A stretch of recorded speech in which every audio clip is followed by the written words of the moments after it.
for about 170 bucks, you know, you're getting your 3 arrows, you're getting your open sights that come with it. You got this nice adjustable stock that's nice on the back.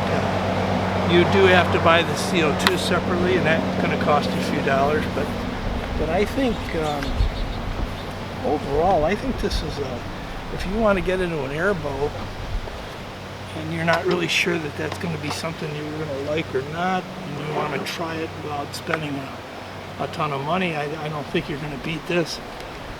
But the drawback now, this definitely has enough power for small game hunting. There's no doubt about that. But you always run into that thing that with the temperature, because most of the hunting here in Michigan the best hunting is in the colder weather. From what I understand, you don't want to shoot a rabbit around here in the summer, because from what I understand, in the summer they're full of worms. I don't know why that's different in the winter time, but that's what they say, that if you want to shoot a rabbit around here, you definitely want to do that in the winter time. This would have no problem taking out a squirrel, that's for sure. It might be a little bit of overkill, but you'll have no problem there, as long as you can get them within range. And I don't think a raccoon would be a problem, especially, and they make broadheads for these, and they're standard thread. So I would think you'd probably want to go with a lighter broadhead, to keep everything in balance. And one cool thing too about this design that I thought was really interesting is, I had a compound bow years ago, and when I first had my eye trouble, I got rid of it because I didn't think I'd ever be shooting again. But now when I look back, I probably should have kept it. But anyhow, with a traditional arrow, and it has a knock on it, it clips onto the string, and you draw back and you let go. And there's a lot of pressure being released on the back of that arrow, and they tend to flex a little bit. And sometimes there's even like a motion they go through as they're leaving the bow. And the really cool thing about the airbow is, with the hollow arrow sliding, over this tube here, and then the pressure is released, and it's actually inside the arrow from front to back.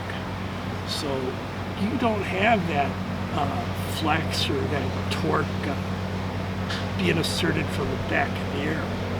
So I think they're calling this fly straight technology, because the energy is going right in the barrel from the front, pulling that arrow out of it. So it stands to reason to me that that's going to fly pretty straight. And I was watching that one fellow, I can't remember his name, but I watched him recently do a Robin Hood where he tried to squeeze another arrow in there tight, and he ended up putting it right inside the other arrow. So, I mean, the fact that you could buy an airbow that for $170 that's capable of doing that is pretty damn amazing in my book.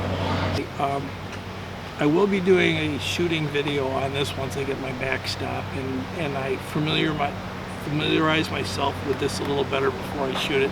For the average person, especially with some kind of new thing like an airbow, I think you definitely want to read all the directions, read all the warnings, watch as many videos as you can, get yourself very familiar with it, and take note of the fact of how to load this. I was watching the fellow load it, and this was one of the guys that does a lot of videos, and he loaded and he had already cocked it, and the fellow had to correct him and say, look, you've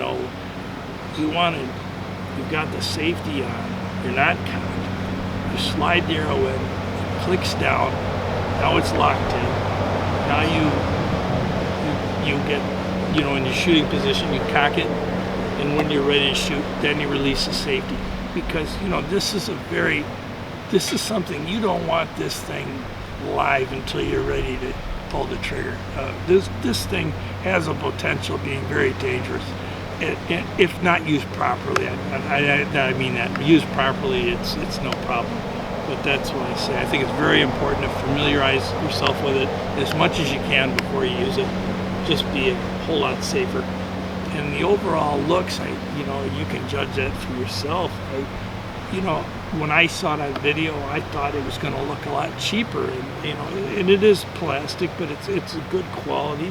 but it's well made, well designed. It's very nice, and I think once you outfit it, you know, whatever optics you want on it, and then I don't know what quiver works for this.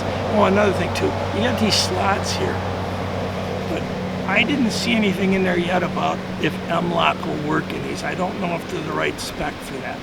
And M-LOK are the attachments for firearms, usually tactical firearms, where it has like a oval-shaped nut that you put on this two screws. Say it's a Picatinny, okay, it's got two screws. They're oval-shaped. You screw the nut on oval-shape onto the thing already, then you slide them in here and then do the turn and they lock in.